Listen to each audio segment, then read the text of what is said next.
దేవునికి మహిమ కలుగును గాక. ఈరోజు బుధవారం, ఈ జనవరి నెలలో చివరి బుధవారం కనుక స్త్రీల కూడిక జరుపుకోవడానికి, మందిరంలో జరుపుకోవడానికి ఇచ్చినటువంటి గొప్ప ధన్యతను బట్టి ముందుగా దేవాది దేవునికి మహిమ కలుగును గాక. ఇక సమయంలో మరి ప్రారంభం చేసుకునే ముందు మన ఉషా సిస్టర్ వచ్చి ప్రార్థన చేస్తారు.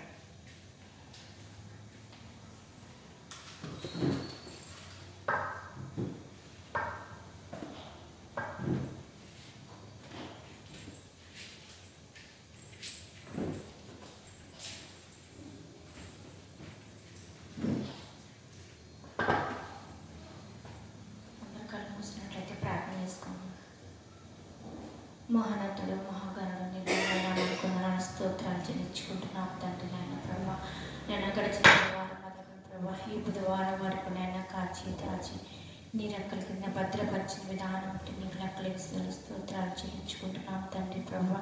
అయ్యా, ముందుగా నన్ను ఈ స్థలంలో మీరున్నారని నమ్ముచున్నాము తండ్రి ప్రభా. అయ్యా, చిన్నమల్లగా కూడి ప్రభా ఈ స్త్రీల కూడికలో ప్రారంభించుకుంటున్నాము తండ్రి ప్రభా.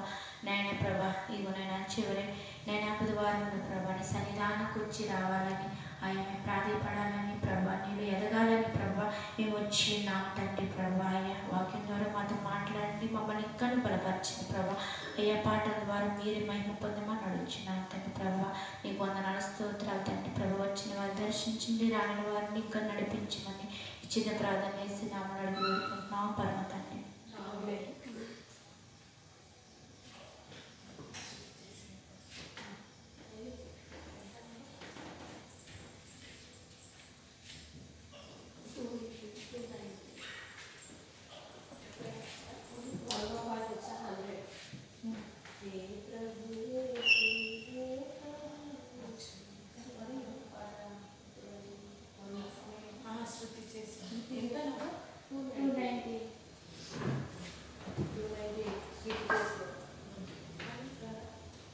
హల్లెలూయా.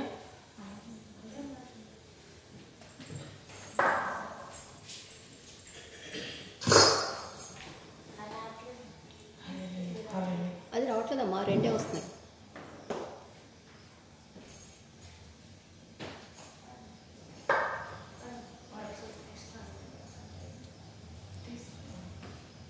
హల్లెలూయా.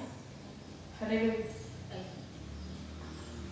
శృతి చేసినే పాడనా స్తోత్ర గీతం, భజించినే పొగడనా స్వామి. శృతి చేసినే పాడనా స్తోత్ర గీతం.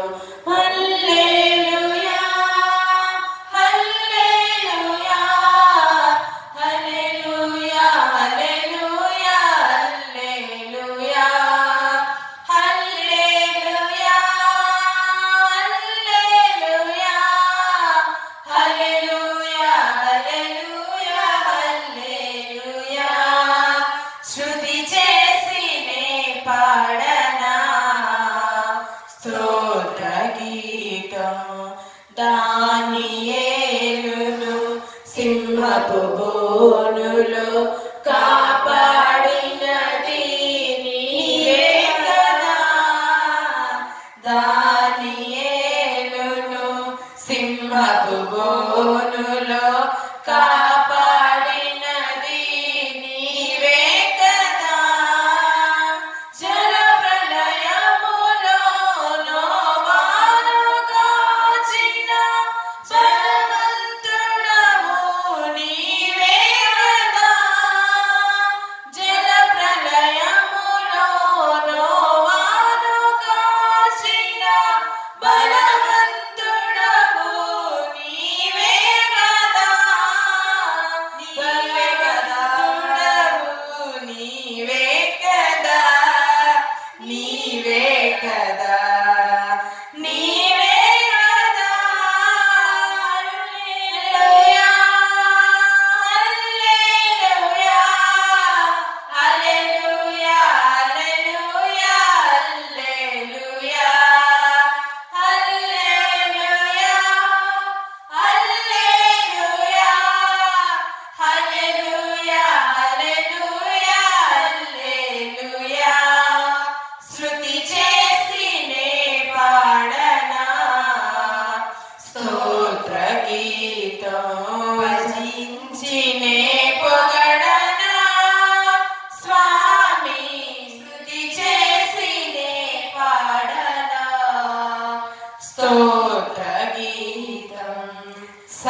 కరుణతో బ్రోచిన సత్యశుడవు నీవే కదా. సమరయ స్త్రీని కరుణతో బ్రోచిన సత్యశుడవు నీవే కదా. పాపుల కొరకై ప్రాణమునిచ్చిన కరుణామయుడవు నీవే కదా. పాపుల కొరకై ప్రాణమునిచ్చిన కరుణామయుడవు నీవే కదా. కరుణామయుడవు నీవే కదా. హల్లెలూయా హల్లెలూయా హల్లెలూయా హల్లెలూయా హల్లెలూయా హల్లెలూయా హల్లెలూయా హల్లెలూయా హల్లెలూయా హల్లెలూయా. శృతి చేసినే పాడనా స్తోత్ర గీతం భజించినే పొగడనా. స్వామి శృతి చేసినే పాడనా స్తోత్ర గీతం. హల్లెలూయా హల్లెలూయా హల్లెలూయా హల్లెలూయా హల్లెలూయా హల్లెలూయా హల్లెలూయా హల్లెలూయా హల్లెలూయా. శృతి చేసినే పాడనా స్తోత్ర గీతం. హల్లెలూయా.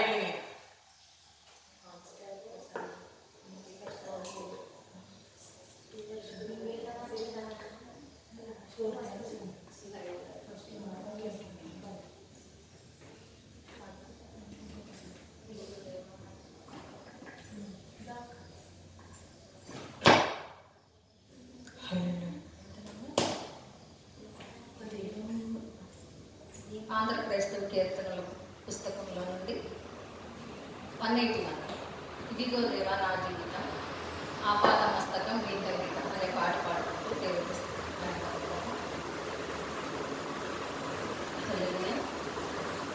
ఇదిగో దేవా నా జీవితం ఆపాదమస్తకం నీకంకితం. ఇదిగో దేవా నా జీవితం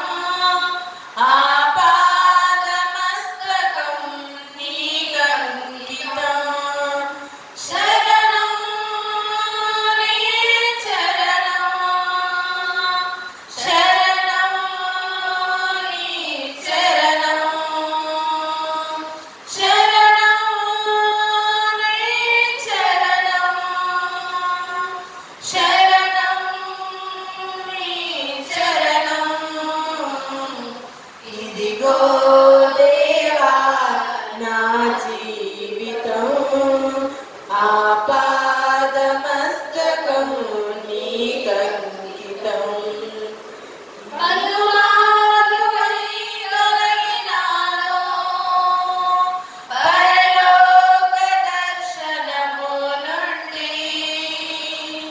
విలువైన నీ దివ్య పిలుపుకు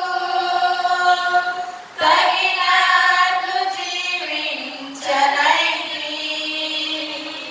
పలుమారువై తొలగినాను పరలోక దర్శనము నుండి. విలువైన నీ దివ్య పిలుపుకు తగినట్లు జీవించనైతి. అయినా నీ ప్రేమతో నన్ను దరి చేర్చినావు. అందుకే గైకొనుము దేవా నీ నా శేష జీవితం.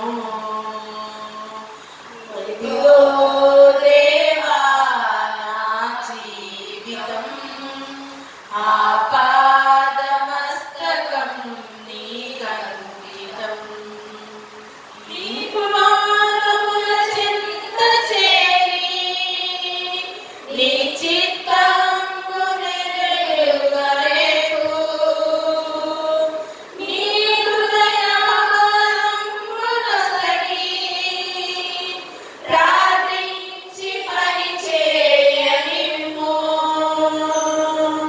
నీ పాదముల చెంత చేరి నీ చిత్తము నెరవేరుగారేపు నీ హృదయమునొసగి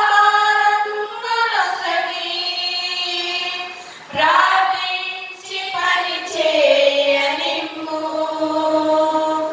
ఆగిపోక సాగిపోవు ప్రియసుతునిగా పని చేయనిమ్ము ప్రతి చోట నీ సాక్షిగా ప్రభువా నన్నుండనిమ్ము ఇదిగో దేవా నా జీవితం ఆపాదమస్తకం నీకంకితం దేవా నా జీవితం ఆపాదమస్తకం నీకంకితం విస్తార పంట పొలములండి కష్టించి పని చేయనేర్పు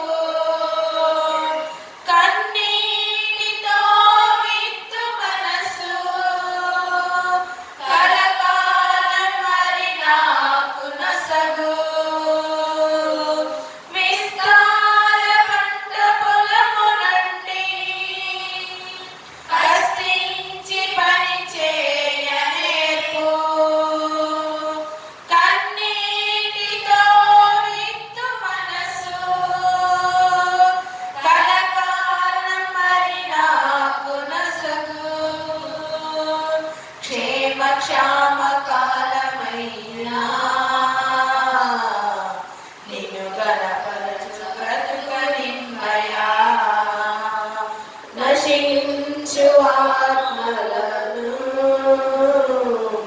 నీ దరి చేర్చకు పనిమ్మయా ఇదిగో దేవా నా జీవితం ఆపాదమస్తకం నీకంకితం శరణం నీ చరణం శరణం నీ చరణం శరణం నీ చరణం శరణం నీ శరణం ఇదిగో దేవా నా జీవితం ఆపాదమస్తకం నీకంకితం హల్లెలూయా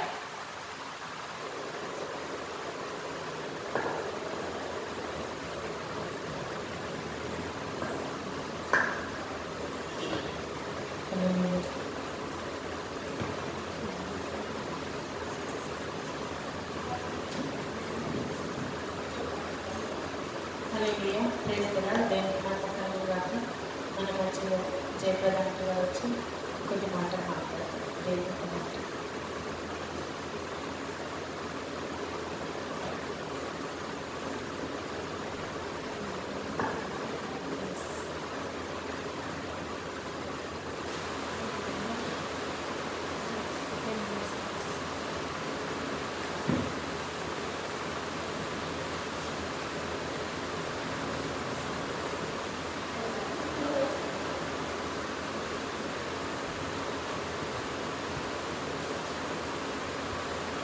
అందరికీ వందనాలమ్మా. ఇప్పుడు వచ్చిన మీకు లైవ్లో వీక్షిస్తున్నటువంటి ప్రతి ఒక్కరికి కూడా ప్రభునామకరణ హృదయపూర్వక వందనాలు తెలియజేస్తున్నాను. మనకు మంచి సదవకాశాన్ని దేవుడు మనకు అనుగ్రహించినందుకు ఆ దేవాదేవునికి ఎంతో పునస్తులమై ఉన్నాము. మనందరినీ ఆయన సజీవ లెక్కలో ఉంచి మంచి అవకాశాలు మనకు అనుగ్రహిస్తూ ఉన్నారు. మనం ఆయనను నిర్లక్ష్యం చేస్తే ఆయన ఉగ్రతకు మనము తట్టుకోలేము. ప్రియమైన ఈ ఉదయకాల సమయంలో బుధవారము జనవరి నెల లాస్ట్ వీక్ ప్రతి వారము కొంత ఆన్లైన్లో ముందుకు వస్తున్నాము. ఇప్పుడు మరి లైవ్లో మందిర వర్ణంలో చేరి ఆ ప్రభువును స్తుతించడం అనేది అది ఎంతో మనకు గొప్ప ధన్యత. ఆయన్ను మన దగ్గరకు తీసుకువెళ్ళడం కాదు, కానీ మరి ఆయన దగ్గరకే మనం రావాలి. అంటే ఆయన మందిరంలోకి వచ్చి ఆయన స్తుతించడానికి దేవుడు మనకి దినాన్న మరి మన మార్గం సరళం చేసి మరి పనులు ముగించుకొని వచ్చిన మరి మీ అందరికీ కూడా వందనాలు. అలాగే ఈ బైబిల్లో ఉన్నటువంటి అనేక మంది స్త్రీలు మనకు మంచి గుణపాఠాలుగా ఉన్నారు. వారి ద్వారా మనం నేర్చుకోవాల్సినటువంటి విషయాలు చాలా ఉన్నాయి. మరి ఇప్పటి వరకు మరి లాస్ట్ వీక్లో మరి దీనా గురించి చూసాము. అంతకుముందు కూడా మరి మొట్టమొదటి వారంలోనేమో పుట్టోపేత పత్రికల నుంచి మరి 3వ అధ్యాయంలో కొన్ని మాటలు స్త్రీలు అనేవాళ్ళు ఏ విధముగా ఉండాలి, అనుకోగలిగి మృదత్వము కలిగి మరి తన భర్తలకు లోబడి మరి వారి యొక్క ప్రవర్తన వారికి వాక్యం అవసరం లేదు, కానీ ఒక స్త్రీయే ఒక ఆలయంగా భావించుకొని వారి ప్రవర్తన మార్చుకోవడానికి ఒక మాదిరి అవుతుందని కొన్ని విషయాలు విన్నాము. మళ్ళీ ఇలా కొన్ని వాక్యాలు ముందుకు వస్తున్నాము. మరి 2వ వారంలోనేమో అబీగయీలు గురించి కొన్ని మాటలు విన్నాము. ఈ విధంగా మరి ఈ దినాన మనం వినబోయేటువంటి స్త్రీ రిబ్కా. ఆది కాండము రిబ్కా గురించి అందరికీ తెలుసు. అయినా ఇది విన్న వాక్యమే కదా అని అనుకోకుండా మళ్ళీ ఏదైనా మాకు అందులో నుంచి ప్రతిదనం కనబడుతుందా, ఒక దైవ సేవకుల నోటి నుండి వచ్చిన మాటలకు మరొక దైవ సేవకుల నోటి నుండి వచ్చిన మాటలకు ఎంతో కొంత వ్యత్యాసం అనేది మనకు కనబడుతూనే ఉంటుంది. మరి ఈ రిబ్కా అనే ఈమెలో ఉన్నటువంటి కొన్ని మంచి లక్షణాలు మనలో ఉన్నాయా లేదా? రిబ్కా అనగానే మరి ఈ చివరికి మొట్టమొదటిలోనేమో ఆమె ఎంతో 24వ అధ్యాయం ఆది కాండంలో చూస్తే ఆమె యొక్క పరిచయాన్ని చూస్తాము. ఆ తర్వాత మరి 27వ అధ్యాయంలోకి వచ్చేసరికి ఒక పక్షపాతం చూపినటువంటి తల్లిగా కూడా మనం చూస్తాము. ఇద్దరు కుమారుల విషయంలో పక్షపాతం చూపినటువంటి తల్లిగా మరి మనము ఏ స్థితిలో ఉన్నాము? ఆమెలో ఉన్నటువంటి కొన్ని మంచి లక్షణాలు, కొన్ని కాదు చాలా మంచి లక్షణాలు, ఒక పక్షపాతం చూపే విషయంలో తప్ప అది ఏందో కొన్ని మరి నేను ఈ ఉదయకాల సమయంలో ఈ అధ్యాయం ధ్యానం చేస్తూ ఉన్నప్పుడు కొన్ని లక్షణాలు చెప్పాలి అనుకున్నా, కానీ చదివే కొద్దీ ఒక్కొక్క వచనంలో నుండి చాలా మన జీవితానికి కావాల్సినటువంటి చాలా లక్షణాలు ఇందులో మనకు కనబడుతూ ఉంటాయి. అసలు పరిచయం చేసుకోవాలంటే 24వ అధ్యాయంలో మరి అబ్రహాముకి లేక వృద్ధాప్యంలో మరి 100 ఏళ్ల వయసులో పుత్రుడుగా వాగ్దానం చేశాడు దేవుడు. నీకు వృద్ధాప్యంలోనైనా సరే నేను విడిచిపెట్టాను, నేను సంతానాన్ని ఇస్తాను అంటే మరి శారమ్మకేమో 90 ఏళ్ళు, ఈయనకేమో 100 సంవత్సరాలు, 100 సంవత్సరాలు. అయితే శారమ్మ మధ్యలో కొంత పొరపాటు చేసింది. మరి ఆమె కూడా ఏం చేసింది? ఆమె లేకుండా వాగ్దానం చేసిన దేవుడు ఎప్పటికైనా నాకు సంతానాన్ని ఇస్తాడని ఆమె ఎదురు చూడకోకుండా మధ్యలో తన దాసి అయినటువంటి హాగరుని అబ్రహాంకి భార్యగా పంపించింది. అక్కడ ఆమె కూడా తొందరపడినటువంటి స్త్రీగా మనము గమనిస్తాము. అది ఏది ఏమైనా వారికి 100 ఏళ్ల వయసులో ఇస్సాకు అనే కుమారుడు పుడతాడు కదా. ఆ ఇస్సాకు వాగ్దాన పుత్రుడు. దేవుడు వాగ్దానం చేసిన దేవుడు నమ్మదగిన వాడు కాబట్టి ఇస్సాకును వారికి అనుగ్రహించాడు. అయితే అబ్రహాము 24వ అధ్యాయంలో కనుక చూస్తే బ్రీఫ్గా వెళ్ళిపోతాము, ఎందుకంటే మళ్ళీ ఎక్కువ సమయం అయితే చూసే వాళ్ళకి వినే వాళ్ళకి విసుగు కలిగించకూడదు. ఒక 20-25 నిమిషాలు మాత్రమే నేను వాక్యం పంచుకుంటాను. సాధ్యమైనంత వరకు కొన్ని మాటలతో నేను ముగించడానికి ప్రయత్నం చేస్తాను. 24వ అధ్యాయంలో చూస్తే అబ్రహాము బహుకాలం గడిచిన వృద్ధుడై ఉండెను, అన్ని విషయంలోనూ యెహోవా అబ్రహామును ఆశీర్వదించాడు. వృద్ధుడైపోయాడు, 100 సంవత్సరాల కాలంలో పుట్టాడు, వృద్ధుడైపోయాడు. అయితే ఆయన అబ్రహామును చాలా ఆశీర్వదించాడు దేవుడు. ఆశీర్వదించిన తర్వాత అబ్రహాము తన కలిగిన సమస్తము ఏమి చెందిన తన ఇంటి పెద్ద దాసునితో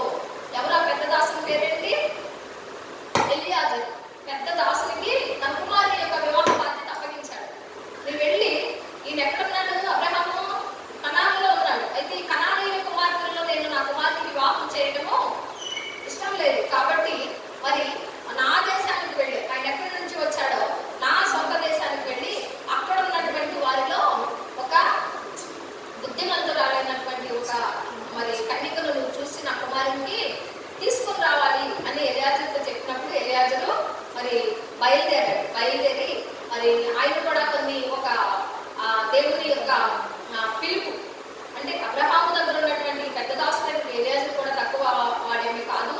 ఆయన కూడా ఏమనుకున్నాడంటే మనసులో, సరే నేను వెళ్తాను అని తన యజమానుల యొక్క మాటకి లోబడిన వాడే ఏమనుకున్నాడు, మరి నేను అక్కడికి వెళ్ళినప్పుడు ఏ స్త్రీ అయితే నాకు ఎదురుపడి నాకు హెల్ప్ చేస్తుందో, నాకు సహాయం చేస్తుందో, నేను ఎవరినైతే కనుగొంటానో దేవుడు నాకు ఎవరిని చూపిస్తాడో ఆమెనే ఆ కుమార్తె నీ కుమారునికి నేను భారీగా తీసుకొస్తానని అనుకుని బయలుదేరినప్పుడు మరి ఆయన ఏమైతే ఆలోచించాడో తన మనసులో అదే విధంగా జరిగింది. మార్గమధ్యంలో కూడా ఇక్కడ ఈ 12వ వచనంలో చూస్తే 24:12 ఆదికాండము, నా యజమానులకు అబ్రహాము దేవుడైన యెహోవా నేను వచ్చిన కార్యము త్వరలో సఫలం చేసి నా యజమానులకు అబ్రహాము మీద అనుగ్రహం చూపుము అని చెప్పి ఆ దేవుణ్ణి ప్రార్థించుకున్నవాడై ఉన్నాడు.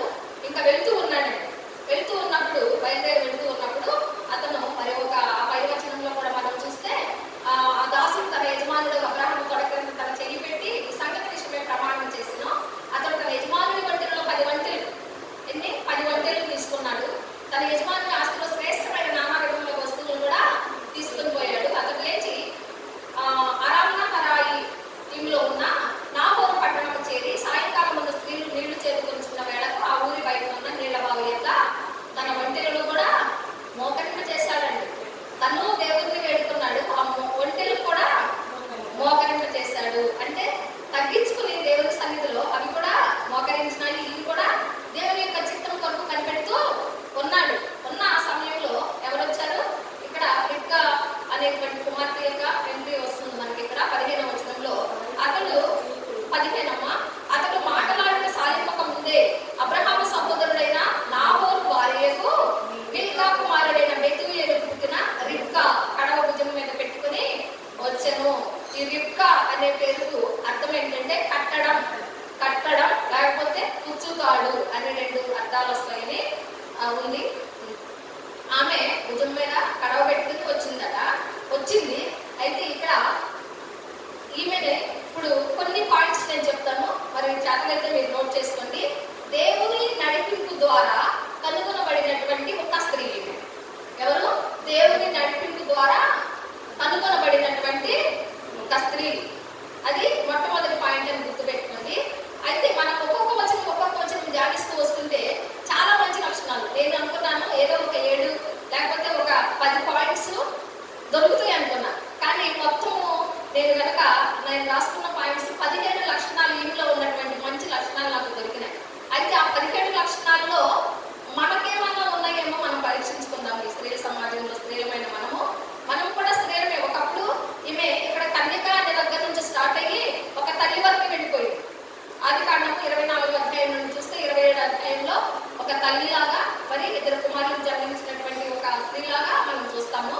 ఒక భార్యగా, ఒక ఇల్లాలుగా, ఒక స్త్రీగా, ఒక తల్లిగా, ఇక్కడ 24వ అధ్యాయంలో ఒక కన్యకగా. అయితే మొట్టమొదటి పాయింట్ ఏం చెప్పాను, దేవుని నడిపింపు ద్వారా కనుగొనబడినటువంటి ఒక స్త్రీ.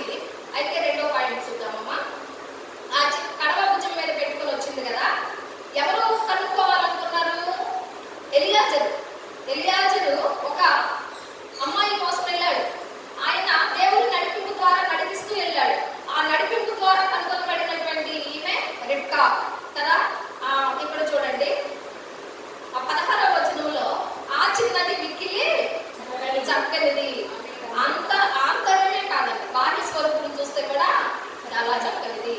కొంతమంది బయటకు చాలా చక్కగా ఉంటారు చూడడానికి ముద్దుగా, కానీ అంతరంగం ఎలా ఉందో దేవునికే తెలుసు. ఎవరిని మనం దూషించడం అని కాదు, కానీ బయటికి చక్కగా ఉండి ఆంతర్యం బాగోకపోతే దేవునికి తెలుసా లేదా? మనం చూడగానే ఏమనుకుంటాం, అమ్మ ఇవి చాలా చక్కగా ఉంది అనుకుంటాం. అయితే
చక్కని చక్కనిది అనేటువంటి ఒకటి, మళ్ళీ కన్యక ఏ పురుషుడు కూడా ఆమెను చూడలేదు అనే విషయాన్ని కూడా మనం గమనించవచ్చు.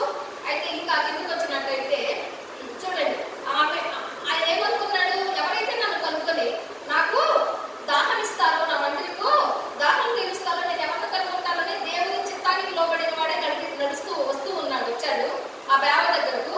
ఇప్పుడు ఎవరు కనపడ్డారు? రిబ్కా కనబడింది. అయితే ఆ రిబ్కా దగ్గరకు వెళ్ళి అమ్మ కొంచెం నీళ్లు అని అడిగాడు. ఆ సేవకుడు ఆమెను ఎదుర్కొని పరిగెత్తి ఈ కడవలో నీళ్లు కొంచెం దయచేసి నన్ను త్రాగలేమని అడిగాను. అందుకు ఆమె అయ్యా త్రాగమని చెప్పి త్వరగా తన కడవల చేతి మీదకు దించుకొని అతనికి దాహం ఇచ్చింది. అంటే ఈ పాయింట్ లో మనం ఏం చూడవచ్చు, ఆమె ఎదుటి వారి అవసరాన్ని, అయితే బాబు నీకు దాహం వేస్తుంది కాబోదు, అంతేనా, దాహం అడిగాడు. ఎవరన్నా వచ్చి అమ్మ నాకు కొంచెం ఆహారం పెట్టమంటే ఆహారం కావాలి కాబోదు, పాపం ఆకలిస్తుంది కావాలనుకుంటా. అమ్మ బట్టలను చిరిగిపోయి వస్త్రం ఏమంటే వస్త్రం కావాలి కాబోదు, లేకపోతే అమ్మ నాకు కొంచెం డబ్బులు కావాలంటే వాళ్ళకి డబ్బులు కావాలి కాబోదు అని అవసరాన్ని గుర్తించే వారిగా మనం కూడా ఉండాలి. అయితే ఇక్కడ ఈమె అతని యొక్క అవసరాన్ని గుర్తించింది. ఏంటి, దాహం వేస్తుంది కాబోదు, నాకు దాహానికి కొంచెం నీళ్ళు ఇవ్వమని అడుగుతున్నాడు అని చెప్పేసి ఆమె వెంటనే ఏం చేసింది, ఆ చేతి మీదకి ఆ కడవని దించుకొని అతనికి తాగయ్యా అని చెప్పి నీళ్లు దాహం ఇచ్చింది. దాహం ఇచ్చిన తర్వాత అయితే అతను మాత్రమే దాహం తీర్చుకోవడం కాదు, నీ వంటలు త్రాగుమట్టుకు వాటికి నీళ్లు చేరిపోయిందని చెప్పి ఏంటట, ఆయనకు మాత్రమే దాహం ఇవ్వలేదు, వంటలో కూడా చూడండి కదా. మరి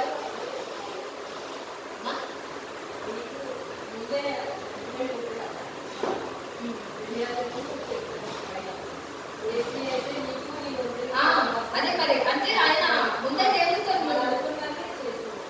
కరెక్టే. అది నేను ముందు వచనంలో చదివించాను కదా, 9-10 వచనాల్లో ఆయన ఆలోచించుకుంటూ వస్తున్నాడు. ఏ స్త్రీనైతే నేను కనుక్కుంటానో, ఎవరైతే నా అవసరాన్ని తీరుస్తాడో ఆమెయే నా యొక్క దాసుని యొక్క, నా యజమానుని యొక్క కుమారునికి భార్యగా అర్హత ఉన్నామే అని అనుకుని ఆయన వస్తూ ఉండగానే ఈ విషయాలన్నీ వెంట జరిగిపోతూ ఉన్నాయన్నమాట.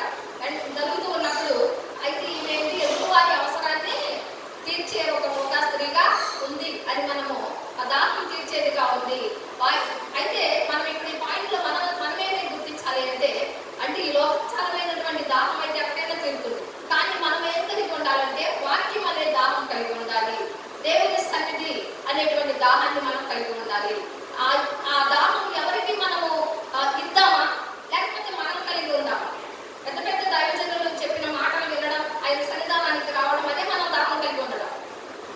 వేరే వాళ్ళకి దాహం తీర్చడం అంటే మనకున్నటువంటి టాలెంట్, నువ్వు పాట ద్వారానా లేకపోతే నీ వాక్యం ద్వారానా ఎదుటి వారిని నువ్వు తృప్తిపరిచేదానిగా ఉండడం, దాహం తీర్చడం కదా. అవునా కదా?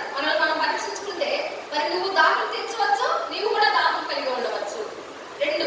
అయితే ఇక్కడేమో ఈయనేమో ఎలియాజరు గారేమో దాహం కలిగి ఉన్నాడు, దాహం తీర్చినటువంటి స్త్రీ ఏమో రిబ్కా కదా. ఇది మన జీవితానికి ఈ పాయింట్ బాగా సరిపోతుంది. అందుకే అయ్యా తాగమని చెప్పి త్వరగా తన కడవను దించి పని తాగడానికి దాహం ఇచ్చింది. అలాగే ఏం చేసింది, దాహం ఇచ్చిన తర్వాత నీ ఒంటెలు త్రాగమంటే వాటికి నీ నీళ్లు చేరిపోయుదునని. వంటేమన్నా ఒక గ్లాసు నీళ్ళు తాగి సరిపెట్టుకుంటుందా? ఒక లీటర్తో సరిపెట్టుకుంటుందా? ఒక చిన్న గిన్నెతో సరిపెట్టుకుంటుందా? సరిపెట్టుకోదు. వంటే ఒకసారి నీళ్ళు తాగిందంటే మళ్ళీ కొన్ని రోజుల వరకు దానికి దాహం అవదంట. దాని పొట్టలో ఒక పెద్ద డ్రమ్ములాగా ఉంటుందంట. మరి 4-5 కడవలో 10 కడవలో ఆ సంచి నింపుకోవాలి అంటే చాలా దాహము, మరి ఎన్నో నీళ్లు కావాలి. మరి వాటికి 10 వంటలు, మరి ఒక వంట కూడా కాదండి, 10 వంటలకి మరి దాహం తీర్చడం అంటే ఎంత కష్టం. మరి అంత దాహం తీర్చడానికి ఆమె ఉనుకుంది. అయ్యా నువ్వు త్రాగు, ఈ వంటలు కూడా దాహంగా ఉండటానికి నేను ఇష్టపడటం లేదని మరి వాటికి కూడా అక్కడ ఉన్నటువంటి ఒక గాడి లాంటిది ఉంటే దానిలో తోడి త్వరగా గాడిలో తన కడవ కుమ్మరించి తిరిగి చేతులకు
మనం పని చేయకుండా ఏ ఒక్క పని కూడా ఏది కూడా తినము కదా. లేవగానే ఏముందో తిన్నామని చూస్తామా? లేదు. ఏదో ఒకటి మనం ఇంటి వారికి ఒక సిద్ధపరిచిన తర్వాతనే భోజనం చేయడానికి స్త్రీలు అనే వాళ్ళు ఇష్టపడతారు. అలా మనం కూడా చురుకైన వారిగా ఉండాలి, త్వరపడే వారిగా ఉండాలి అనేది ఈ రిబ్కా నుండి మనము నేర్చుకోవాలి. ఇప్పుడు 7 పాయింట్లు చెప్పాను, మళ్ళీ లాస్ట్ అడుగుతాను. చురుకైనది, త్వరగా గాడిలో నీళ్లు పోసి మరి ఆ ఒంటిల దాహాన్ని తీర్చింది. అక్కడ ఉన్నటువంటి ఎలియాజర్ గారి దాహాన్ని కూడా ఆమె తీర్చింది.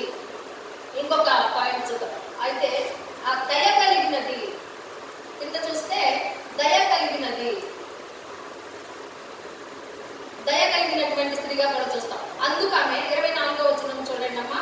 అయితే ఇక్కడ మధ్యలో 21, 22, 23 వచనాల్లో నువ్వెవరు అని చెప్పి తను ఆమెకు చేసినటువంటి ఉపకారానికి ప్రతిఫలంగా ఒంటెలు త్రాగుటైన తర్వాత ఆ మనుషులు అరతలము ఎత్తుగల బంగారపు ముక్కు కమ్మిని ఆమె చేతులకు 10 తులాల ఎత్తుగల 2 బంగారపు కడియాలను తీసి ఇచ్చి ఇంకా అప్పుడు పరిచయం అన్నమాట. నువ్వెవరు కుమార్తె అని అడిగినప్పుడు ఆమె చెప్తూ ఇంకా నీ తండ్రి ఇంట మేము ఈ రాత్రి బస చేయటకు స్థలం ఉన్నదా అని అడిగితే ఇక్కడ ఈమె అందుకు ఆమె ఏమని చెప్పుకోవచ్చు మనం ఇక్కడ 23, 24 వచనాల్లో దయగలిగినటువంటి ఒక మంచి స్త్రీగా మనము గమనించవచ్చు. మరి దయగలిగింది కదా. ఈరోజు ఈ ఒంటెలు ఈ మనుషులు వీళ్ళందరూ వస్తే మా ఇంట్లో స్థలం ఉన్నదేమో అని అనుకోలేదు, కానీ ఉందయ్యా మా ఇంట్లో స్థలం ఉంది అని చెప్పడమే కాకుండా ఇంకా ఫ్రంట్ పేజీలోకి వస్తే మరి 24వ వచనం, నేను నా కొరకు మిల్కా కనిన కుమారుడికి బెతూయేలు కుమార్తె అని చెప్పి మరియు ఆమె మా యొక్క చాలా గడ్డి మేత రాత్రి ఫస్ట్ చేయటకు స్థలం ఉన్నదని చెప్పాడు. నీ పశువులకు గడ్డి ఉంది, మరి మీకు కూడా స్థలం ఉంది, మరి మీకు కావాల్సిన ఏర్పాట్లు కూడా మేము చెయ్యగలము అని దయగలిగినటువంటి స్త్రీగా ఉంది. ఆతిథ్యం ఇచ్చే స్త్రీగా ఉంది. ఉన్నది ఉన్నట్లుగా అరమరిక లేని స్త్రీగా ఉంది. దాచిపెట్టుకోలేదు, ఏదో అడ్జస్ట్ అవుదాంలో రండి అనలేదు, కానీ మా ఇంట్లో చాలా స్థలం ఉందయ్యా, మీ పశువులకు స్థలం ఉంది, మీకు స్థలం ఉంది, మీ పశువులకు గడ్డి ఉంది, మీకు కూడా మేము ఆతిథ్యం ఇస్తాము, మీకు కూడా ఏమో కావాలో రొట్టెలు అవి మేము సిద్ధం చేయడానికి సిద్ధంగా ఉన్నామని చెప్పేసి ఒక ఆతిథ్యం ఇచ్చే స్త్రీగా ఉంది. అరమరిక దాచిపెట్టుకోవటానికి ఆమె ఇష్టం లేని స్త్రీగా కూడా మనం అక్కడ గమనించవచ్చు. అయితే దాపడం లేకుండా ఉన్నది ఉన్నట్లుగా అంటే యథార్థమైన మనసు కలిగినటువంటి స్త్రీగా ఉంది కదా. కీర్తనలు మరి 84వ అధ్యాయంలో అనుకుంటా ఒక మాట ఉంటుంది లాస్ట్ వచనంలో, ఏమని యథార్థ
కదా. మరి మనము దీవెనలకు పాత్రులుగా ఉన్నామా?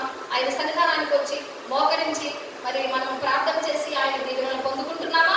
ఆయన మాట వినుకోకుండా మరి శాపానికి గురి అవుతున్నామా? కదా. మనం మనల్ని ప్రశ్నించుకునేటువంటి పాయింట్స్ నిజంగా అదే రిబ్కా గురించి నాకు ఎప్పుడో తెలుసులేదు. ఇసాకు భార్య, లేకపోతే యాకోబు ఏశావుల యొక్క తల్లి అని ఈజీగా తీసేసుకుంటాం. కానీ ఎన్ని పాయింట్స్ దొరికినాయి? నేను కూడా ఒక 5-6 పాయింట్లు దొరుకుతాయి అనుకున్నాను. ఉదయకాల సమయంలో మరి మీనా సిస్టర్ని ఇంకా ప్రమిళ సిస్టర్ని, అమ్మ మీరు ఎవరైనా వాక్యం పంచుకుంటారు అన్నప్పుడు, లేదు నెక్స్ట్ టైం మేము చూస్తాము మీరే అన్నప్పుడు నేను ఈ వాక్యాన్ని చదువుతూ ఉంటే ఎక్కడో 5-6 పాయింట్లు దొరుకుతాయి అనుకున్నా. ఒక్కొక్క పాయింట్ మరి ఇప్పుడు మీరు లెక్క పెట్టుకున్నారో లేదు, నేనైతే 17 పాయింట్లు దొరుకుతున్నాయి నాకు. 17 పాయింట్స్. ఒక్కొక్క వచనము, ఆ వచనము నుంచే ఈ అధ్యాయంలోనే ఒక్కొక్క వచనంలో ఒక్కొక్క మంచి లక్షణాలు ఆమె నుండి మనం నేర్చుకోవడానికి ఇక్కడ దీవించబడినటువంటి ఒక స్త్రీగా ఉంది. అయితే ఇక్కడ మళ్ళీ ఒక పాయింట్ ఏంటంటే, కన్నులెత్తి చూచినప్పుడు ఒంటిలో చూచిందేనో, రిబ్కా కన్నులెత్తి ఇస్సాకును చూచి ఒంటి మీద నుండి దిగింది. ఒంటి మీద నుండి కిందికి దిగింది అంటే ఇక్కడ తగ్గింపు జీవితం కదా. తగ్గించుకోవడమా లేకపోతే అక్కడ దాని మీద కూర్చుందా? కూర్చోలేదు, దిగింది, తల వంచుకుంది కదా. అంటే తగ్గింపు జీవితం. లోకాసు వార్త 18వ అధ్యాయంలో 14వ వచనంలో చూస్తే, తన్ను తాను తగ్గించుకునేవాడు హెచ్చింపబడతాడు, హెచ్చించుకునేవాడు తగ్గింపబడతాడు. అక్కడ సుంకరి మరి పరిసయ్యుడు ఇద్దరు ప్రార్థన చేస్తారు కదా, దేవుని దగ్గరకు వెళ్ళి ప్రార్థన చేసినప్పుడు పరిసయ్యుడు ఎలా ప్రార్థన చేస్తాడు? నేను వారానికి 2 సార్లు ఉపవాసం ఉంటున్నాను, మరి నేను ఇన్ని కానుకలు ఇస్తున్నాను, అది ఇస్తున్నాను, ఇది ఇస్తున్నాను, మరి దశభాగాలు ఇస్తుంది, ఎంతగానో హెచ్చించుకుని ప్రార్థన చేశాడు. అయితే ఈ సుంకరి వల్ల నేను ఉన్నందుకు అన్నాడు కదా. కానీ సుంకరి ఎలా ప్రార్థన చేశాడా? ఆకాశం వైపు చూస్తూ, కన్నులు ఎత్తి చూడటానికి కూడా నాకు అర్హత లేదు, రొమ్ము కొట్టుకుంటూ, మరి ఎంతో ఏడుస్తూ, మరి తను తాను తగ్గించుకుని ప్రార్థన చేశాడు. మనం దేవుని సన్నిధానానికి వచ్చినప్పుడు వేరే వాళ్ళని చూడటం కాదు, కానీ మనల్ని మనం తగ్గించుకుని దేవుని సన్నిధిలో ప్రార్థన చేసే వారిగా ఉండాలి. ఈమె తగ్గించుకున్నటువంటి విధానం. ఒంటి మీద నుండి దిగినప్పుడు ఆమె తగ్గింపు స్వభావం అనేది మనం ఇక్కడ గమనించవచ్చు. ఒంటి మీద నుండి దిగింది. అయితే అప్పుడు మరి ఆయన అడిగింది, పక్కన ఉన్నటువంటి ఎలియాజర్ గారిని అడిగినప్పుడు, ఈయన ఎవరైనా అడిగినప్పుడు ఆయన చెప్తున్నాడు, మనం ఎదుర్కొన్న పొలంలో నడుచున్న ఆ మనుషుడు ఎవరైనా దాసుని అడుగుగా అతడు ఇతడు నా యజమానుడని చెప్పిన కనుక ఆమె ముసుగు వేసుకొనెను. వెంటనే మరి ఇప్పుడు కూడా మనకి కొంత ఆచారం, పెళ్లి కుమార్తెకి మనం ఈ ముసుగు వేస్తాం కదా, ఆ తాళి కట్టే టైంలోనే ముసుగు తీస్తారు కదా. అయితే ఇవి కూడా ముసుగు వేసుకుంది. ముసుగు వేసుకోవడం మనకు కూడా నిజంగా దేవుని సన్నిధికి వచ్చినప్పుడు ముసుగులు వేసుకోవాలి అనేది ఒక, ఎందుకంటే తగ్గింపు జీవితం. ప్రభు సన్నిధానానికి వచ్చినప్పుడు స్త్రీలకు ముసుగు అనేది మరి ఎఫెసీలో కూడా మనము చూస్తాం కదా. ఎఫెసీ 5వ అధ్యాయం 23వ వచనంలో, స్త్రీలారా మీ స్వపురుషులకు లోబడి ఉండి అని, మరి సంఘానికి శిరస్సు క్రీస్తు అయితే మరి భార్యకు స్త్రీకి శిరస్సు భర్తగా ఉన్నాడని, ఆమె తన భర్తగా భావించినటువంటి స్త్రీనికి మరి విధేయత కలిగి ముసుగు వేసుకున్నటువంటి విధానాన్ని కూడా చూస్తాము. అంటే గౌరవించేదిగా ఉంది, తన భర్తలను గౌరవించేదిగా ఉంది. ఇంకొక తల్లిని కాబోయే భర్తను గౌరవించేదిగా ఉంది, ముసుగు వేసుకుంది. అయితే ఇంకొక పాయింట్ చూద్దామండి. అప్పుడు దాసుడు తాను చేసిన కార్యములను ఇస్సాకు వివరించి చెప్పాను. ఇస్సాకు తల్లి అయిన శారా గుడారంలోనికి ఆమెను తీసుకుని పోయినట్లు అతను రిబ్కాను పరిగ్రహింపగా అతను భార్య అయ్యను, అతను ఆమెను ప్రేమించను. ఇప్పుడు ఎలా ఉంటుందంటే, ప్రస్తుత దినాల్లో పెళ్లికి ముందే ప్రేమించుకోవడం, పెళ్ళైన తర్వాత విడిపోవడం కదా. వీళ్ళైతే ఇక్కడ మరి ఇస్సాకు రిబ్కా పెళ్లి చేసుకున్నాక చక్కగా ప్రేమించుకున్నారు. అలా ఉండాలి. భార్య ఒకరిని అర్థం చేసుకుని ప్రేమించుకోవాలి. ప్రస్తుత దినాల్లో అలాగే పెళ్లికి ముందు ఎంతగానో ప్రేమించుకుంటారు. నువ్వు లేకపోతే నేను ఉండలేను, నేను లేకపోతే నువ్వు ఉండలేవు అన్నట్టు. కానీ పెళ్ళైన తర్వాత ఆ ప్రేమలు ఎక్కువతాయో, ఇంకా గొడవలు మొదలవుతాయి. మరి అలాంటి పరిస్థితుల్లో వీరైతే రిబ్కాను పరిగ్రహింపగా ఆమె అతనికి భార్య అయిన అతడు ఆమెను ప్రేమించను అని ఉంది. లాస్ట్ పాయింట్ చివరిలో, అతడు ఇస్సాకు తన తల్లి విషయమై దుఃఖ నివారణ పొందెను. అప్పుడు ఇస్సాకు అయితే తన తల్లి కొన్ని దినాల తర్వాత చనిపోయినటువంటిదిగా ఉంది. చనిపోయిన తర్వాత తన ప్రేమను బట్టి తల్లిని సైతం మరిపించేటువంటి ప్రేమ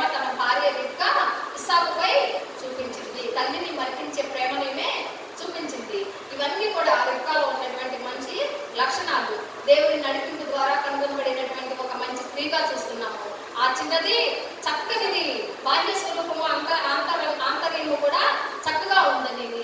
మరి ఆమె కన్యక అని, మరి ఆమె ఏ పురుషుని కూడా కూడలేదు అని.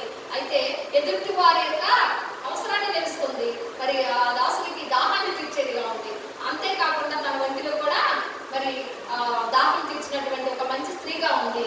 మరి ఇంకంతేకాకుండా చురుకైనది. అన్ని వంటలకు 10 వంటలకు నీళ్లు పెట్టడం అంటే మరి చురుకుతనం కావాలి.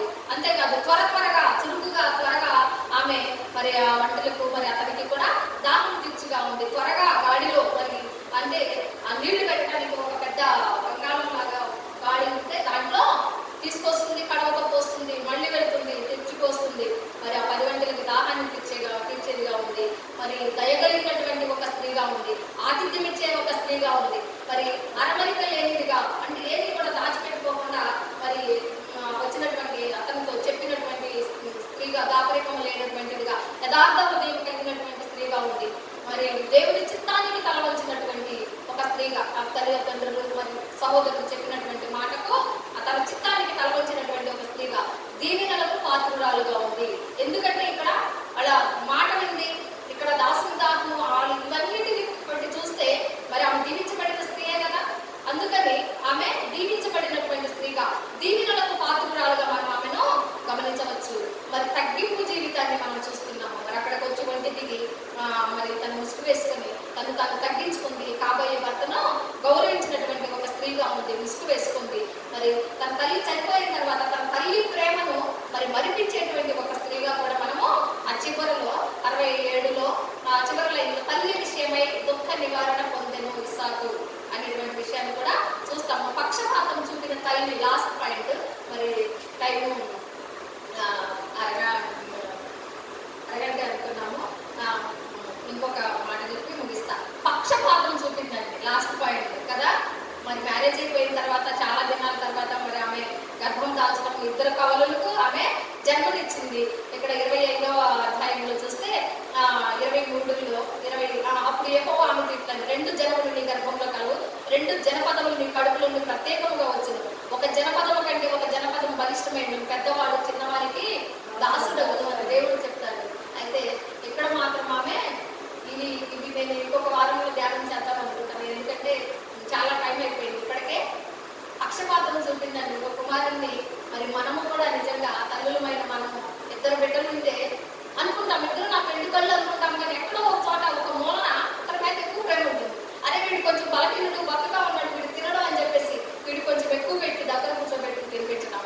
ఇంకొకళ్ళనే వీడు తినేస్తాడు, ఏం పర్వాలేదు ఒక మీద వేయటం కదా. అదే కుమారుల విషయంలో కానీ కుమార్తెల విషయం, మన బిడ్డల విషయంలో కూడా పక్షపాతం చూపుతాయి. ఆ పక్షపాతం మనము చిన్న చిన్న విషయాల్లో చూస్తున్నాం, కానీ దీవెనల విషయంలో మరి ఈ ఇస్సాకు వృద్ధాప్యంలోకి వచ్చినప్పుడు మరి నేను అదే 27వ అధ్యాయంలో చూస్తాము. కన్నులకు మంద దృష్టి కలిగినప్పుడు అతడు పెద్ద కుమారునితో ఏశావునేమో ఎవరు తండ్రి ప్రేమించాడు, మరి యాకోబునేమో తల్లి ప్రేమించింది. ఎందుకంటే ఒకరేమో వేటాడే వాళ్ళుగా ఉన్నారు, ఇంకొకరేమో మరి తల్లి కొట్టుకుని తిరిగేవాడిగా ఉన్నాడేమో, తన వంటింట్లో తిరిగేవాడేమో తల్లితో, అందుకే ఆయన మీద ఎక్కువ ప్రేమ పెంచుకుందేమో. అయ్యా నువ్వు తండ్రి అంటాడనమాట 27లో, మరి నాకు మంద దృష్టి కలిగింది, ఆ పెద్ద కుమారుడు ఏసేవత నా కుమారుడా మరి అని పిలిచి నువ్వు వేటకెళ్ళి నాకు కొంచెం మంచి మాంసం తీసుకొచ్చి నాకు వండి పెట్టాయా అని చెప్పినప్పుడు ఆ మాట విని మరి తన 2వ కుమారుడిని, అయ్యో నీ దీవెనలన్నీ తన పెద్ద కుమారుడు ఏసావుకి ఇవ్వబోతున్నాడు, నువ్వు వెళ్ళు అని యాకోబుకు ప్రేరేపణ కలిగించి, అయితే ఆయన కూడా భయపడ్డాడు. ఫస్ట్ భయపడి ఈ శాపం వస్తుందమ్మా నాకు దీవెనలకు బదులుగా అన్నప్పుడు, ఆ శాపం మీద నా మీదకి వస్తుంది కుమారుడా అని చెప్పేసి తన కుమారుడిని ప్రేరేపించినటువంటి స్త్రీగా ఉంది బైబిల్లో మనకి. మరి ఆ బైబిల్ స్త్రీల ద్వారా మనం ఏమి నేర్చుకుంటున్నాము? మరి ఇప్పుడు చాలా పాయింట్స్ మీరు కౌంట్ చేసుకున్నారా లేదు, 17 పాయింట్లు చెప్పానండి దాదాపుగా. ఆ 17 పాయింట్లో మరి మనలో ఏ లక్షణం ఉంది, ఏదైనా మనకుందా ఇందులో ఉన్నటువంటి ఒక మంచి లక్షణమైన అని మనం ప్రశ్నించుకుందాము. లేకపోతే చివరిలో ఉన్నటువంటిది ఉందా? పక్షపాతం చూపేటువంటి తల్లులుగా మనం ఉన్నామా? లేకపోతే పర్వాలేదయ్యా తప్పుని ఎంకరేజ్ అయ్యేటువంటి తల్లులుగా ఉన్నామా? చిన్న తప్పు చేసినప్పుడే మనం వాళ్ళ కంట్రోల్లో పెడితే పిల్లలు సరైన దారిలో ఉంటారు. కానీ చిన్న తప్పే కదలే, వాడు అలర్ట్ చేస్తే చేస్తాడులే, చిన్నపిల్లలు అలర్ట్ చేయడం మనం చేస్తామా? దేవుని సన్నిధానానికి వచ్చినప్పుడు మరి ముఖ్యంగా పిల్లలకి ఇంట్లోనే మనం కొంచెం కంట్రోల్లో పెట్టుకుని వస్తే మంచిది. ఆయన దగ్గర సన్నిధానానికి వచ్చి పక్క వాళ్ళని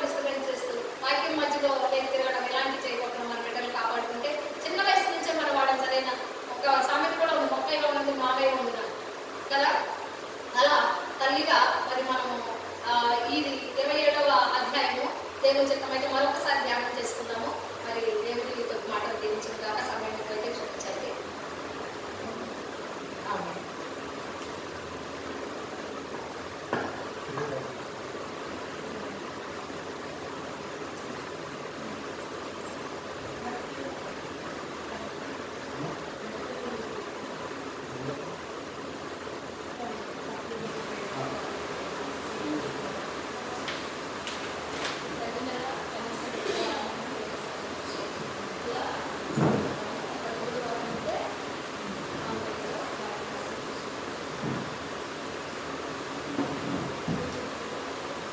ఆమేన్. హల్లెలూయా, హల్లెలూయా. దేవునికి మహిమ కలుగుగాక. చక్కటి మాటలు అందించినటువంటి టీచర్ గారికి మరొకసారి హృదయపూర్వక చెల్లించుకుంటున్నాను. మాకు చక్కటి అవకాశం ఇచ్చి మమ్మల్ని బలపరుస్తున్నటువంటి అయ్యగారికి, అమ్మగారికి మరొకసారి హృదయపూర్వక లైవ్లో వీక్షిస్తున్న వారందరికీ మరొకసారి హృదయపూర్వక చెల్లించుకుంటూ నిజంగా రెబెకా వంటి జీవితం మనమందరం కూడా కలిగి ఉండాలని, అదేవిధంగా మనం కూడా దయ కలిగి, అదేవిధంగా దేవుని భయమందును మనుషుల దయందును ప్రతి ఒక్క స్త్రీ ఏ విధంగా ఉండాలో మనం రిఫర్ చేసి మనం నేర్చుకోవాలి. అదేవిధంగా తను దేవుల్లో కూడా ఎంతగానో ఉండి కన్యత్వాన్ని వదులుకోకుండా కన్యత్వంలోనూ, అదేవిధంగా మంచి పిల్లల విషయంలో అయితే కొంచెం చివరిగా అయితే కొంచెం ఆమె పక్షపాతం చూపించింది. అయినప్పటికీ తన కన్యత్వంలో దేవుని అందు ఎలా ఎదిగిందో అట్టి రీతిగా మనం కూడా ఎదగాలని చక్కటి మాటలు అందించిన టీచర్ గారికి మరొకసారి వందనాలు చెల్లించుకుంటున్నాను. అదేవిధంగా ప్రకటనలు ప్రతి బుధవారము స్త్రీల కూడిక జరుగుతుంది. ప్రతి నెల చివరి బుధవారం రోజు ఇలా మందిరంలో కూడుకొని స్త్రీల కూడిక జరుపుకోవాలని అనుకున్నాం కనుక, అదేవిధంగా ఈ రోజు నుంచి స్టార్ట్ అయింది కనుక ప్రతి నెల చివరి బుధవారం, అదేవిధంగా శనివారం పట్లూరులో జరగబోయే ఆరాధన గురించి మనం ప్రార్థన చేయాలి. అదేవిధంగా శుక్రవారం ఉపవాస కూడిక నిమిత్తం మనం ప్రార్థన చేసుకున్నాం. ఆ రోజు అనేక అంశాల గురించి దైవజనులు మనకు కొన్ని అంశాలు ఇస్తారు. ఆ అంశాలను బట్టి మనం ప్రార్థించాలి. ఆ రోజు జరగబోయే ఆరాధన గురించి, అదేవిధంగా పట్లూరులో జరగబోయే ఆరాధన గురించి, అదేవిధంగా ఆదివారం జరగబోయే పరిశుద్ధ ఆదివారం నిమిత్తం మనం ప్రార్థన చేసుకున్నాం. రాణి ఎక్కడి నుంచి ప్రార్థన చేస్తాం. ముగింపు ప్రార్థన కొద్ది మాటలు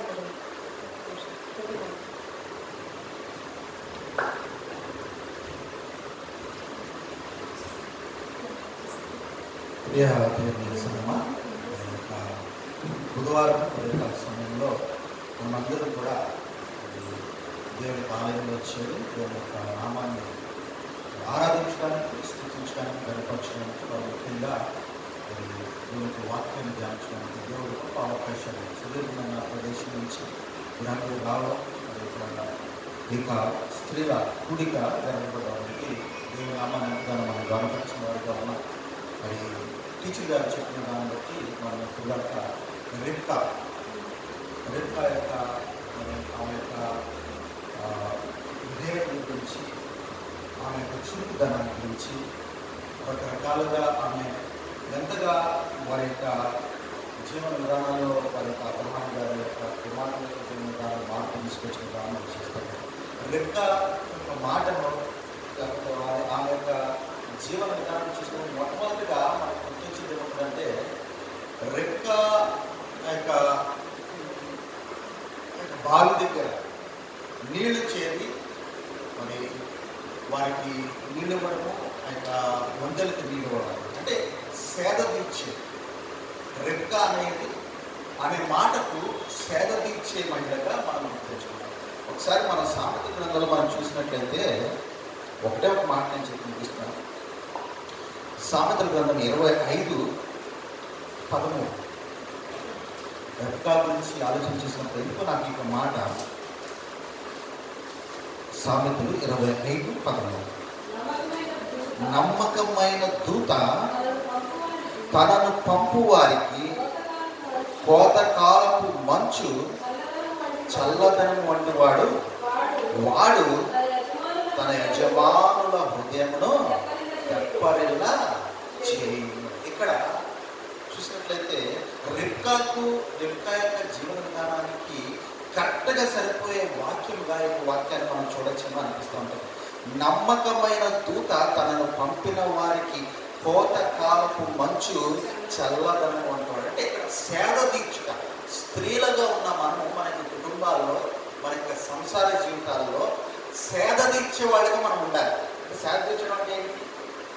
అది కుటుంబంలో వచ్చిన ఇబ్బందులను బట్టి కానీ, కుటుంబంలో వచ్చిన శోధన బట్టి కానీ, కుటుంబంలో వచ్చిన వేదాభిప్రాయాలను బట్టి కానీ, కుటుంబంలో వచ్చిన ప్రతి విధమైన సైతాను శక్తిని బట్టి కానీ, దానికి మనం అజ్యము పోసేవారిగా మనం ఉండకూడదు. కానీ భర్తకు మనం సాటిగా ఉంటూ, సహాయంగా ఉంటూ, బిడ్డలకు సహాయంగా ఉంటూ, ఆ యొక్క ఇబ్బందిని లేకపోతే ఆ యొక్క శోధన యొక్క తీవ్రతను తగ్గించే విధంగా, తెప్పరిల్ల చేసే విధంగా మన యొక్క మరి క్రైస్తవ స్త్రీల సమాజంలో స్త్రీలు కుటుంబాల్లో సేద తీర్చేవారిగా ఉండాలి. అంటే రిఫ్రెష్మెంట్. ప్రాబ్లమ్స్ వస్తూ ఉంటాయి. ఆ యొక్క భర్త అనేటువంటి 4 చోట్ల తిరుగుతూ ఉంటాడు, బయట తిరుగుతూ ఉంటాడు. ఆ యొక్క టెన్షన్ బట్టి 4 రకాలుగా 5 రకాలుగా మాట్లాడవచ్చు, అరవవచ్చు. కానీ ఏది ఏమైనప్పటికీ ఆ యొక్క సమస్య తీవ్రతను మనము లేకపోతే స్త్రీలు అజ్యము పోసి దాన్ని ఇంకా తీవ్రత చేసేవారుగా ఉండకూడదు. కానీ ఇక రెక్కలుగా సేద తీర్చేవారుగా ఉంటారు. సేద తీర్చేవారుగా ఉంటారు. వాళ్ళు ఎవరో తెలియదు. వారి యొక్క గ్రామానికి, అబ్రహాం గ్రామానికి పక్కన వచ్చారు. వాళ్ళు ఇస్సాకు అబ్రహాం యొక్క వాళ్ళు మరి వచ్చినప్పుడు ఆ యొక్క ఒంటెలకు సేద తీర్చేవారు, లేకపోతే వారికి సేద తీర్చేవారుగా. ఇక్కడ చూసినట్టు వాడు తన యజమానుల హృదయమును తెప్పరిల్లా ఏం చేయగలదన్నమాట. మన కుటుంబాల్లో మనకు స్త్రీల యొక్క పాత్రత ఏమిటంటే, ఇప్పుడున్న పరిస్థితుల్లో మరి ఇంట్లో అన్నీ ఉన్నాయి, వాషింగ్ మిషన్స్ ఉన్నాయి, అన్నీ ఉన్నాయి. ఏది కూడా మనం కష్టపడి చేసేది ఏం లేదు. కానీ కుటుంబంలో వస్తున్న యొక్క ఆందోళనలు, కుటుంబంలో వస్తున్న యొక్క ఇబ్బందులు, కుటుంబంలో వస్తున్న యొక్క శోధనల్ని మనం తగ్గించే ఆ యొక్క మాటలు మాట్లాడాలి. సేద తీర్చే విధంగా మనం ఉండాలి. ఒక రిఫ్రెష్మెంట్గా మనం ఉండాలి. అప్పుడు భర్త కానీ పిల్లలు కానీ మరింత ఉత్సాహపరుస్తూ ఉంటారు, మరింత ఉత్సాహంగా పనిచేస్తూ ఉంటారు. ఏదైనా ఇబ్బంది వస్తే ఈమెకు చెప్తే ఇంకా గట్టిగా అడుగుతుంది, ఎందుకునే అనుకునే విధానంలో మనం ఉండకూడదు. ఇబ్బంది వస్తే ఇంక చెప్పుకున్నాం, ఏదో ఒక సేద తీర్చే మాట చెప్తుంది, లేకపోతే ఒక తెప్పరిల్ల తీసే ఒక ఆలోచన చెప్తుంది. మరి మగవారు ఎంతో తెలివైన వారు అనుకుంటూ ఉంటాం, కానీ ఎన్నో ఆలోచనలు, ఎన్నో ప్రణాళికలు ఉంటాయి. కానీ చాలా సింపుల్ పాయింట్ని మిస్ అవుతూ ఉంటారు మగవారు. అదే పాయింట్ భార్యలు అందిస్తూ ఉంటారు. అప్పుడు భర్త అనుకుంటాడు, ఇంత సింపుల్ మా ఆలోచన నేను ఎందుకు గుర్తుపెట్టుకోలేకపోయాను అనేసి. అంటే సేద తీర్చుట. మరి ఇంకా సమయంలో మరి స్త్రీలు ఒక రిఫ్రెష్మెంట్గా లేకపోతే సేద తీర్చేవారు మనకి క్రైస్తవ కుటుంబాల్లో, సమాజంలో ఉండాలని చెప్పి చిన్న వాక్యాన్ని మరి ముగిస్తా ఉన్నా. దేవుడు ఇచ్చిన వాక్యాన్ని ఆశీర్వదించి కాపాడగా రేపు సమయంలో మన మధ్యలో ఉన్న రాణి వచ్చి ముగింపు ప్రార్థన చేస్తే తర్వాత ఆశీర్వాదంతో మనం ఈ కాలంలో ముగించుకుంటాం.